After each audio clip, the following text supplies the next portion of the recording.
네, 유난했던 올여름 폭염도 이제 끝을 보이고 있습니다. 다음 주부터는 더위가 한풀 꺾이겠고 밤잠 설치게 만들었던 열대야도 주춤할 것이란 예보입니다. 네, 자세한 주말 날씨와 폭염 전망 김재훈 기상 전문 기자와 함께 알아보겠습니다. 안녕하세요. 네, 안녕하세요. 안녕하세요. 네, 방금 전에 이제 전해드렸었는데 폭염에 자동차 유리가 깨질 정도거든요. 정말 계속해서 더운데 저번 주 같은 경우 우리가 다음 주쯤이면 좀 풀릴 것이다 이렇게 말씀을 드렸는데 생각보다 더위가 좀 가시지 않고 있는 상황입니다.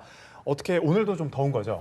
네, 지난주 40도에 육박했던 극심했던 폭염에 비하면 이번 주는 좀 나아졌지만 그래도 여전히 이번 주에도 35도 안팎의 불볕더위가 이어지고 있습니다. 오늘도 일부 해안을 제외한 전국 대부분 지방에서는 폭염이 기승을 부리겠는데요. 먼저 오늘 서울의 낮 기온은 34도로 어제와 비슷하겠고 남부지방도 광주가 35도, 대구가 34도, 세종이 33도로 여전히 덥겠습니다.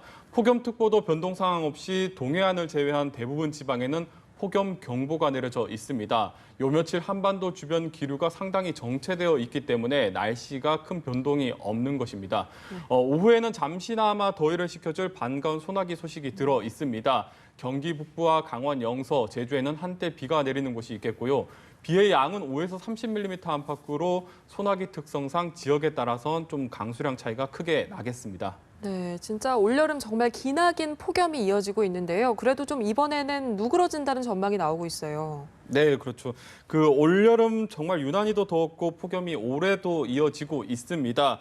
역대 최악의 여름이라고 불렸던 1994년과 비교해도 기록면에서는 또 오히려 앞서는 부분도 있는데요. 하지만 이 지긋지긋한 폭염도 이제 끝을 보이기 시작을 하고 있습니다.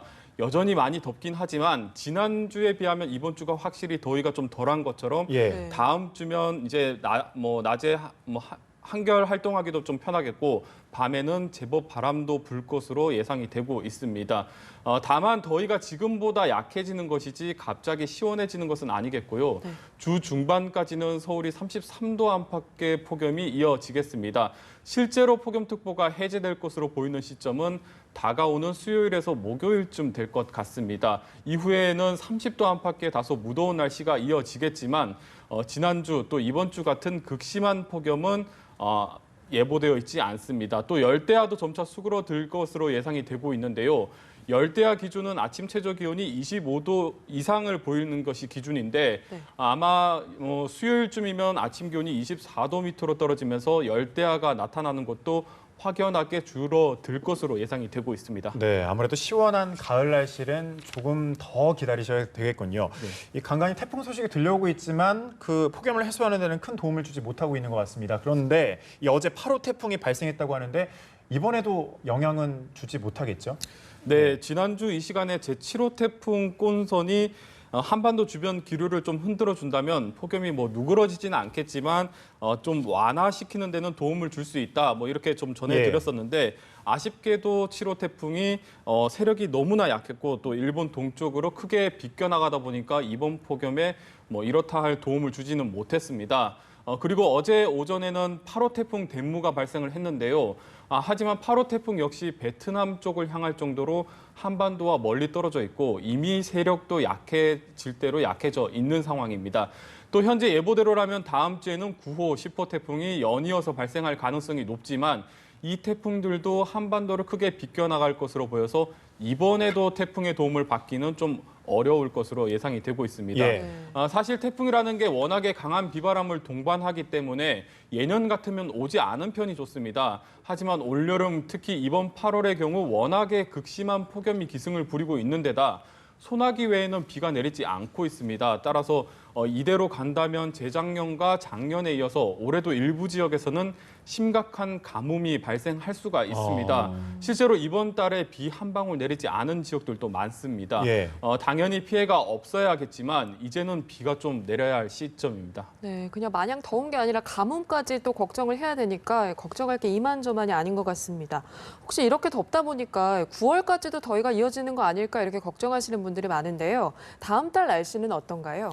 네, 극심했던 폭염은 이제 좀 누그러지겠지만 올 여름 더위가 유난했던 것처럼 다음 달에도 좀 더위가 물러가는 데는 좀 시간이 걸릴 것 같습니다. 아마도 30도를 넘나드는 무더위는 다음 달까지 좀 이어질 것으로 예상이 되고 있는데요. 올여름 극심한 폭염이 중국발 열파가 원인이다 이렇게 자주 전해드렸었는데 9월에도 이 열파가 한반도 상공으로 넘어올 가능성이 좀 있습니다. 따라서 9월 초반에는 평년과 비슷한 수준을 보이다가도 중반부터는 예년보다 높은 기온을 보이면서 늦더위가 나타날 가능성이 높습니다. 다행히도 9월이면 태양 고도가 점차 낮아지는 시기, 그러니까 볕이 좀 약해지기 때문에 이번 달 같은 강력한 열파가 넘어오지는 않겠습니다. 그래도 지형적인 영향이라던가 산맥을 넘어오는 열풍 같은 다른 요인들이 겹친다면 일부 지역에서는 9월에도 폭염 수준의 더위가 찾아올 수도 있습니다. 특히 올해 추석이 예년보다 상당히 일찍 찾아옵니다. 따라서 아마도 이번 추석은 늦더위가 기승을 부리면서 가을 느낌보다는 여름에 가까울 가능성이 높습니다. 네, 추석에도 수박을 먹으면서 좀 더위를 식혀야 될 분위기인데 이 폭염도 폭염이겠지만 연일 또 오존주의보까지 내려지고 있습니다. 오존주의보가 미세먼지만큼이나 해롭다고 하는데 이 어떻게 대처를 해야 될까요? 네, 극심한 폭염만큼 올여름 오존도 참 말썽을 부리고 있습니다. 아무래도 오존의 경우 오염물질들이 강한 햇볕과 반응을 해서 만들어지기 때문에 폭염이 심할수록 오존 농도는 더 올라갈 수밖에 없습니다. 이 오존 가볍게 좀 여길 수가 있는데 강한 살균력을 가질 정도로 산성이 아주 강한 기체입니다. 따라서 고농도 오존에 노출될 경우에는 눈이나 코 같은 감각기관에 손상이 입을 수가 있고요. 또 심할 경우에는 심장이나 폐 질환까지 유발할 수가 있습니다. 문제는 이 오존에 대처하기가 상당히 까다롭다는 겁니다. 미세먼지의 경우 마스크만 좀 잘 써도 대처가 어느 정도 되는데 오존의 경우는 가스 형태이기 때문에 마스크로도 걸러지지가 않습니다. 또 무색 무취이기 때문에 본인도 모르게 고농도 오존에 노출이 될 수가 있고요. 따라서 사실상 대처할 수 있는 방법은 외출을 하지 않는 게 최선입니다. 특히 농도가 가장 높은 오후 2시에서 5시 사이에는 바깥 활동을 피하는 것이 좋겠고요. 만약에 바깥 활동이 불가피한 경우에는 1시간을 넘지 않도록 계획을 잘 조정해야 되겠습니다. 네, 덥기도 하지만 오존 때문에라도 외출을 좀 삼가하는 게 좋겠군요. 네, 김재윤 기상전문기자였습니다. 고맙습니다.